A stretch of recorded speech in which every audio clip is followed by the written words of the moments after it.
Dapat gumawa ng paraan ng gobyerno na magbawas sila ng gastos, i-reallocate ang confidential funds at iba pang pondo para masigurado itong series of subsidies. Dapat mag-cut ng government spending, unnecessary government spending, travels, parties, ang gobyerno, lahat ng mga kung anik-anik na ginagawa nila na hindi naman nakakatulong sa crisis, itigil na muna nila.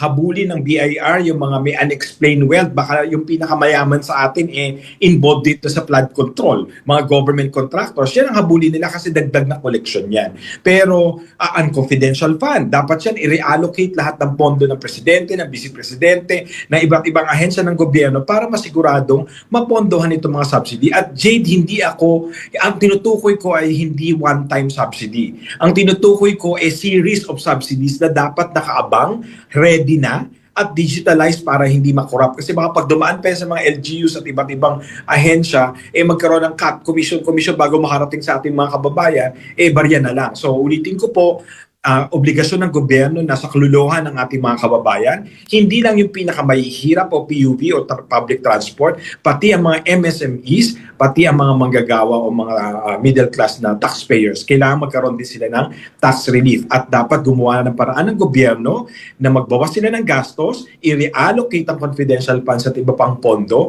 para masigurado itong series of subsidies. Hindi po one time. Hanggat hindi nare-resolve yung crisis, dapat may pondo sila sa pag-secure ng supply, may pondo sila sa pag-secure ng ating mga kababayan. Yung dalawang bagay lang ang dapat nilang i-secure. Hindi ang kanilang unexplained wealth at hindi ang kung anumang political agenda nila.